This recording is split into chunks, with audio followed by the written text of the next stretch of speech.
haddiina laka wahay booskaiyo ka dawta sharaxayna laakiin haddaan heegannahay oo taagannahay oo xufkayaga iyo tobankayaga noo gooyin nagu soo talada dadka beelaha in la wada raadiyo dawladda maandeed u haysata kumeel gaarnimada in laga baxo dawladda maandeed u haysata cid kale oo eedaa la qabto ma jirto. bismillaahi raxmaani raxiim. marka koowaad waa islaamayaa meel kasta oo joogtaan muuqaalkan sii sheergare meel dheer ka tuur arrimo badan baan caawa ka hadli doonaa arrinta dastuurka naga haysiya reer SC Khaatumo. marka koowaad dawladda SC Khaatumo hadafka ugu weyn ee laga lahaana oo deegaankaasi yahay deegaan maamulka SC Khaatumo oo ka taliyo kumeel gaar maamulka hadda xukuumadda joogtay kumeel gaar tahay kumeel gaarnimadana aynu ka baxno oo aynu u gudubno waxa la yiraahdo dowlad goboleed. axdiga aynu dhisanay ee maamulkan hadda ku dhisan yahay waxa weeye waa in maamulkeenu muddo 2 sano shaqeeyo 2 sano kadibna aynu gudubno inaynu noqono dowlad goboleed rasmi ah. 12 qodob ee soo baxay waxa ku jiray in maamulkaas gacanta talada loo geliyay waxa uu qabanayo shaqadiisana ay tahay axad qarmeedka ku qoran. su'aasha isweydiinta badan waxa weeye dastuur ma u baahana aynu kumeel gaarnimada ka baxno. waxaa tahay qofka aqliga uu garanaya dastuur oo loo baahan yahay laakiin haddii la yiraahdo dastuur baa loo baahan yahay oo la qorayaa su'aal kala daba taal wadada loo maraya. su'aasha ugu muhiimsan waa taas weey waxa lagu kala aragduwan yahayna su'aashaas ay imaanaysaa see loo maray xagee loo maraya. way haddaba idin sheego dastuur muxuu yahay. dastuur waxa weeye waa heshiis bulsho social contract bulshadaas iyo dadkaasi lagu dhaqayo dawladdu ay ku dhaqayso shacabka lagu dhaqayo xuduudaha deegaanka sugaysa madax banaanida maamulka sugaysa kala dambeynta dawladnimada sugaysa ku dhaqanka waxa weeye sharciga waxaas oo dastuurka imaanaya. way dastuur marka yaa marka dastuur qorta dastuur waxa qorta cidda maamulka leh cidda maamulka leh ee maamulkaas ku midaysan ayaa qorta. inaga marka 6 February maamulkan dhisanay dadka reer SC ma u dhamaayeen ama ka yimaadaan Sool iyo Sanaag iyo Cayn iyo Highland maya waxa u dhamaa 3 beelood 4 beelood oo ay ka mid tahay warhante faqashini hadii la kuuriyay Karikombe Madhibaan 4 beelood baa maamulkaas 6 February dhistay. xaalad dagaal oo adagna waa lagu jirayo wax badan lagama gaarsiin kareen marka sidaas maamulka ku meel gaar ahaan loo qaatay. axdiga ku qorantahay marka in iyo qodobadii 6 February soo baxayba in shir la qabto beelihii oo dhan isugu yeero oo shirka ayaa qabanaya hoggaanka u haya cidii marka talada loo dhiibay ee ku meel gaarka maamulayso oo waayo waa xukuumadda dawladda hadda inoo jirta ee SC Khaatumo. marka waynu aragnay baahi dastuur waa u baahanaa. okay wadada loo maraa maxay tahay wadada loo maraa waxa dastuurkan cidii lagu dhaqi lahaa in la helo way oo la isla helo cidii lagu maamuli lahaa in la isla helo cidda dastuurka qorata baa lagu maamuli karaa laakiin cid aan qayb ka noqon dastuurkan iyo dhismahan dawladnimo dastuurkaas mana qabanayo cid dib kaga soo dari kartana ma jirto. xaqadana waa fiican cid dib kaga soo dari kartana ma jirto. waxaan basically marka la dhisayo hadaanay dadku ay tan waxa weey talo guud ku wada lahayn cid baa bari ku soo biiraysa cid baa bari la keenaya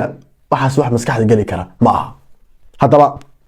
dastuurka waa in la helaa cid lagu xukumi lahaa waa kow marka la isla helo cid lagu xukumi lahaa markaas ba dastuur la qori kara. haddaba waa in la helaa beelaha wada degan gobolada Sool Sanaag Cayn iyo Highland haddii aan carabaabo si gaara dhulbahanta Warsangeli Faqashini Kaski Qabe Karikombe Madhibaan haddii la kuuriyay Jibraahiil ogaadeen iyo Gahayl oo marjeerteena inta beelood waa in la raadiyo way taas oo qodob way. haddii beelahaas la wada waayo oo inta carabaabay qayb kamid la waayo inta isla ogol ba maamulka iyo dastuurka wada qoranaysa oo heshiis ku galaysa. su'aasha daba soo wadiinta waxa way in ku meel gaarka laga baxo yaa maandeed u haysta wali ku aragduwan qofka axdiga akhriiba de saxan oo qaatay dastuurka in ku meel gaar laga baxo maandeed waxa u haysta xukuumadda hadda jirta. yaa maandeed u haysta xukuumadda hadda jirta maandeed u haysta oo shirki qabanaysa beelahan carabaabay raadinaysa waxa weeye gogol u fudinaysa tarashiishka inaynu ka baxno cidda maandeed u haysata waxa weeye waa dawladda hadda jirta SC Khaatumo. taasuna waa qodob muhiim ah in la soo waafaqo. axdigaanu dhisanay absolutely ma sheegayo in dastuur la qorto oo meel kagama xusro waa sax laakiin qodob kala ku lamaanan oo sheegaya oo ah inaan u socno dowlad goboleed oo dowladda hadda dhisanay ay tahay kumeel gaar sidaa daraaddeed haddii baan u socono dowlad goboleed noqon oo dowladda kumeel gaarka ay 6 February lagu dhawaaqay dowladda ka dambaysa ay noqon doonto dowlad goboleed inta labada sano ay kumeel gaar tahay dowladdaasina ayna gaarsiinayso dowlad goboleed wuxuu intaas ku soo ururayaan dowladda markaas kumeel gaarka ayaa ka shaqeynaysa qaabkii dastuur bulshadaas reer Soomaaliya iyo Highland ay ku midaysan yihiin dastuur ay u dhan dowladda ayaa ka shaqeynaysa mandate oo haysta iyadoo aan faragelinin guddiyo madax banaan ha wuxuu saartay laakiin waa in la isla ogolay waa in beelihii dastuurkan lagu dhaqeeyay in lagu xukumayay si wada jira weyn ugu joogaan oo aan la oran cid ma xaga daba laga soo daray ma jirto waqtigan haysanaa 8 bilood baan haysanaa waqti fiican weeye waqti wax kasta aynu ku qaban karno weeye taasna waa qodob weeye yaa door leh marka waxa door ku leh arinta kumeel gaar bixista waxa door ku leh kow dowladdan hore u carabaabay oo doorkeedii qaadanaysa oo iyada fududeynaysa waxa weeye habraaca waxa weeye transition laga baxayo cidda diyaar garanaysa ee ka shaqeynaysa dowladda wax saaran oo ma dhaw haysta qodobka kale waxa kaloo door ku leh dadka loo yaqaano ama dadkeena waxa weeye wax garadka ama stakeholderska la yiraahdo ee qaybaha kala duwan bulshada ka soo dhaxbaxay ila dowladani bulshadii bay moogtahay ka soo dhaxbaxday dadkaasina door bay leeyihiin in talada wax laga weydiiyo qaabka aynu kumeel gaarka ka baxano taas waa qodobka saddexaad oo kale dad waxa loo baahan yahay khubara oo khibrad leh oo expertia ayana loo baahan yahay oo iyaguna absolutely qaybtaas ka qaata xukuumadda si guud ama golaha fulinta ama golaha sharci dejinta si wada jira ay arintaas waxa weeye ay uga shaqeeyaan sidoo kale waxa door ku leh ergooyinka dabcan la soo xulay haday tahay ergooyinka beelaha aan hore u arabaabay ergooyinka lagu soo xulayo talay ku leeyihiin qayb bay ka yihiin dabcan kumeel gaarka bixista weey taasna waa qodob weey inta markaan isla fahanay dowladda hadda jirta xukuumaddan maxay ka shaqeynaysaa xukuumaddani waxay ka shaqeynaysaa in beelihii aan la wada raadin taasna wax soconaya waa khalad weyn weeye dowladdu waa inay beelaha wada raadiso haddaan special aan carabaabo beesha warsan gali gobolka Sanaag iyo Highland degta ballaaran beeshaasi ergaaba inaga dhaxaysa dhul iyo deegaan badan ma inaga dhaxaysa jirta beeshaasi waa beel weyn weeye waa dad aynu ehel iyo tolnahay waa dad diyaar u ah inay reer SSC qaatmo wax la qaybsadaan anu intan xoogaalka ahay waa anu xiriir badan ayaan la leeyahay taasina waa qodob weeye waxaan rabaa reer SSC qaatmo inaan u sheego kharabaadkii 2012 in dib loogu noqdo maaha waayo de waxay ahayd beelihii deegaanka inay wada raadinayeen laakiin taa waxa la oran karay xaalado kale lagu jiray taas cudurdaar bay lahayd 6 February-na cudurdaar bay lahayd oo waxa weeye dagaal baa inagu furaaba oo xilli beel isla raadiyeena jooginba maanta reer SSC qaatmo cudurdaar cid ka asmacaysa ma jirto runta isu sheegno waa in la raadiyaa warsangeli absolutely haddii la waayo de marka waxa weeye waxaan ku doodno waa garan karnaa laakiin inagoo cid ba raadin ba inaynu dhahno dastuur baynu qoranaa war waxaas ma jirto warsangeli dana badan bay naga dhaxaysa isku deegaan baynu nahay dadkeeni weeye walaaladeen weeye waxana ma diidana intaan xoogaalka hayno waxana ma diidana kumeel gaar ka bixista waxa muhiim ah in la helo beelaha gobolada Sool Sanaag Cayn iyo Highland beelaha degan in la helo waa muhiim weey taasna waa qodob weey arinta kale rabaan carabaaba weey macnaha ay leedahay maxay tahay quruxda foolxumo ka weyn ma jirtaa madaxweyne dhul bahantaa madaxweyne ku xil dhul bahantaa gudoomiye baarlamaan dhul bahantaa tani kumeel gaar baheedo waxa weey ku qabsatay baheedba noqti laakiin wixii hadda ka dambeeyay leedika asmici maayo oo laynaga asmici maayo oo dowladnimadeenu qurux yeelan mayso oo dowladnimadeenu hana qaadi mayso intaanu leenahay qaabkii kumeel gaarnimada ayaanu hadana dib isku doorana suuragal ma aha dowladda waa in la ballaariyaa oo dadka deegaanka wax laga siiyaa absolutely waa inaan u dhaqanaa qaab dowladeed waa inaan u dhaqanaa sigay hadaynu raadino oo aynu weyno maanta waynu ka garjoognaa laakiin hadayna raadin iyaga inaga garjooga garan la taqaana waxay la dhageysataan ilaahay baa ku dhaarshay caaqil gabayre qaasha hartiga waa dadka aan ugu ixtiraamka badanahay oo ah nin warsangeliya caaqil warsangeliya وانيكي كوفيدا توري جري اورن جري walaalkii ii hiili yiri hoog alla baday dhageeyst ninkani qodobka uu ka hadlay dhageeyst waxaan la hadlayaa reerka la yiraahdo Saciid Harti waxaan oranayaa Saciid Hartiyow waxaynu ku jirro iyo halkaynu marayno iyo halka waxaynu marayaan waa ogti wali waxaynu ku jiraa horta waa kuleeyahay nimalihi wali ma dhamaan waa kuleeyahay in gaar cid wax u samaysato waxayna facaan waa wax la wada leeyahay waa tala loo dhan yahay waa dastuur loo dhan yahay waa dhimasho loo dhan yahay waa difaac loo dhan yahay waxaan haynaa ma facaan waxaan loo dhamayni idinma deeqaan annana ma deeqaan wax idinka idin gaari ma jiraan waxaan gaar idin ahayn oo leedin leeyahay haba isku qaban lagu sima noo haya wuxuu barbarkii ka baxdaa waa bakayla qaleen haddiina la ka wahay booska iyo ka daw tashada waxeen laakiin hadaan heeganahay oo taaganahay oo xufkayaga iyo toomkayaga noo gooyin nagu sima talada ilaahay baan idinku dhaarshay miyaanu idinka gorjoogin reer istiqaatumo miyaanu aqalku idinka gorjoogin ruuxu waa ilmaadaraad tulada dhulka inoo dhiga waxbaanu idila leenahay waxaanu wada leenahay dhisano ninkaas miyaanu idinka gorjoogin waan idinka gorjoogaa ilmaadarayaalow runta idin sheega taba si gobonimo leh inoo la hadla talada dhulka la dhigo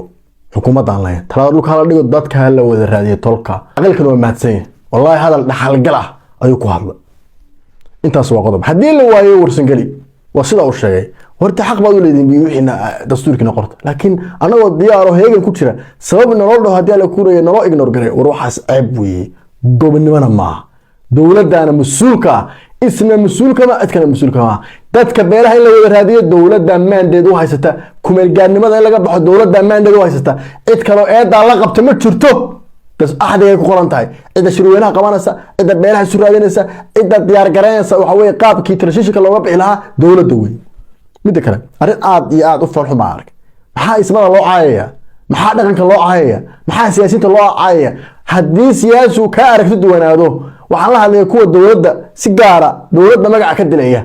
ee ismada dhaqanka siyaasiyiinta caayaya ee la waaq waxa weeye khaatumay war ma jirto waa cid khaatumay duminaysa ma jirto qolo walba waxay doonaysaa wax la saxay doonaysa waa khalad waa gaf weyn annaga khaatumo iyo dowladnimadeeda indhahan ku haynaa cadow kasoo soo weerarana indhahan ku haynaa jamaahiirta indhaha ku haysa bulshada indhaha ku haysa si khaatumo dhiig baa loo soo shubay dadkeena oo dhan baa wada ilaashanaya koox gooniya oo hadii la kuna magacyo gooniya la baxday inay madaxda SSC khaatumana afkooda ku hadlaan dadkana aflagaadeeyaan dadka ilidka inoo ay dhaqanka inoo ay la aflagaadeeyo oo challenge laga sameeyo ruuxaasi waa gudnimo weey wax wanaagsan ma aha hadii ninku ku yiraahdo warda sidaan ayna la qorxo inuu ma jiritaanka khaatimo laga soo horjeedo hukuumadda waxaan leeyahay war kuwa idinku been abuuranaya ee afkiina madaxda ku caayay war hoy har idii jiidi maayaan qofka aragtiisa xor buu yahay laakiin waa goorma xayndaamka istiqaatimo loo gudbo ma inta xayndaamka istiqaatimo lagu joogo qofku aragtiisa waa u xor sida uu arko inuu ugu wanaagsanaan karo inuu ka hadlo xor cid toosha garan kartana ma jirto cid been abuur ka sameyn kartana ma jirto dowladnimada istiqaatimo ummadda dhan baa ilaashanaysa yaan ummadda dowladda loo soo rudxoyn oo qolo gooniye tiim gooniye oo danan gaar ah wata dadka waxa way muwaadiniinta xaq iyo xuquuqda ay leeyihiin in lagu xadgudbo khalad weey intaasna waxaan leeyahay dadka dhaqanka iyo siyaasiyiinta iyo dadka aragtiyahooda si xor u iimanaya caayaan leh ugu dambeyn wasiirka warfaafinta saaxiibka Najiib Barkhadle mid baan u dirayaa horta waa ka xumahay dowladdu golaheeda wasiirada gaar wasiirka warfaafinta oo wasaaradda islaamka in arrimo internal ahaan oo arrimaheena siyaasiyiinta ay ku aragdoon waliba xildhibaan ah oo xasaanad leh in dowladdu ka hadasho oo wasiirka warfaafintu ka hadlo oo uu fiirin waayo cadawga dibadda maalin walba TV-da u soo taagan maamulkeena caayaya wasiirada nin walba dhigiisa leh taas haboon inuu jawaabo laakiin arrimo inaga internal ahaana oo dhaxdeena inuu ka hadlo wasiirku oo uu waxa way gabaya soo qaato waxaan leeyahay dowladnimadu munaasib runtii kuma aha cidda loo baahan yahay in dadka ay jahayso oo dadka ay midayso waa dowladda weyn dowladdii haddii ay isku daydo qaar ka mid ah wasiirada dadka inay kala qaybiyaan war waxaasi wanaagsan wax wanaagsan maaha Najiib Barkhadle waa saaxiibkay khalad badan oo galay waa jirta anaguse wasiirka aniga iyo saaxiibkay maxamed boocame waxaanu laascaanood geynay idaacad la yiraahdo codka shacabka xilliga halganka idaacadaas dadka u adeegi jirtay wasiirku aan ka mid ahayn raggii baritaaray raggii dhisay oo waxa la beenawaas markhaatigiisu fogeeya waa noolii waa daawanayaan waa dhageysanayaan annagii la shaqeynay oo baritaarnay hawshii ugu weyneed uu qabto waxay noqotay idaacaddii dhammeed ee codka shacabka inuu albaabada iskugu laabo inuu xidho inuu awaamiir ku soo rogo hadda ma ogta welina annagoo meel ka hadlayno oo ka dhaleecaanana absolutely lama arag maxaanu ilaalinayna dowladnimada u ilaalinayna madaxweynahaanu ka dacweynay oo u gudbinay golaha wasiiradaanu cid walba aan gaadhsiinay intaasba waa muud bay ka galeen maxaanu isla afgarayna marka inaan loo jawaabin in dowladnimada la ilaaliyo weli maad maqashan Cabbaas Madani wasiirka warfaafinta dhaliilay may dhaliisha maamulkan mar rabo absolutely ma jecel in babal la marayo wixii dhaliil aan qabo aragtiyana maamulka madaxda u sareysa deebsi bareefadan ugu dira marka waxa ugu dambeysay markuu frequency-gii idaacadda uu xoog ku qaatay uu xoog ku joojiyay wariyaashii reerasi khatwaana nala shaqeynayay idaacadda codka shacabka iyo afnugaal iyo daruushba waa albaabada isku laabay oo qaarkood xarig u hanjabay intaaba kamaana falcelin dowladnimada ilaalinaynaano waxaan leenahay dowladdan shalabeetiin birina xukuumad kala imaanayso aragtidaas aan qabnaa in dowladnimada la ilaaliyo marka wasiirka saaxiibka waxaan leeyahay saaxiib hanaanka dowladnimo ayaan ilaalino dadka aanu isku wadno dadka ayaan cadow loo kala sameyn ummadda idinka maandad u haysta ummadda midnimadooda ka shaqeeya dowladdana yaan la suurad xubeen arrimaha inaga dhexdeennana yaan la buubuunin waxaan kusoo gabagabeynayaa hala joojiyo miidiyaha la isaga jawaabayo oo weliba golaha fariinta xukuumadda waa ka codsanaynaa aragtiyaha la isku qabo iyo aragtida kala duwanaashahana miiska wada hadalada ha lagu dhameeyo xukuumadduna talooyinka ha dhegeysato talooyinka bulshada ha dhegeysato annaga waxaan ka shaqeynaa hadda dadka qaar baa wax noo yaqaan fadhiyo u shaqeyno dadka qaar baa aaminsan warana fadhiyo madaxweynaha wixii khaldanna waa kala tareeno wixii ku saxayna waa ku taageerayna laakiin annagu waxaan ilaalinayna waa dowladnimada is khaatimo weey baan ilaalinayna oo dhowrayna absolutely taas aan ilaalinayna waa taas weey annagu cid gooni anigu fiiri laaluush kuma qaadano taageerada mara hadda caana yeelatay maraysan caanaba lahaynba oo aan dowlad jirinba baan anigu ka hadlayn magaraas oo aan cadow badan ku yeelana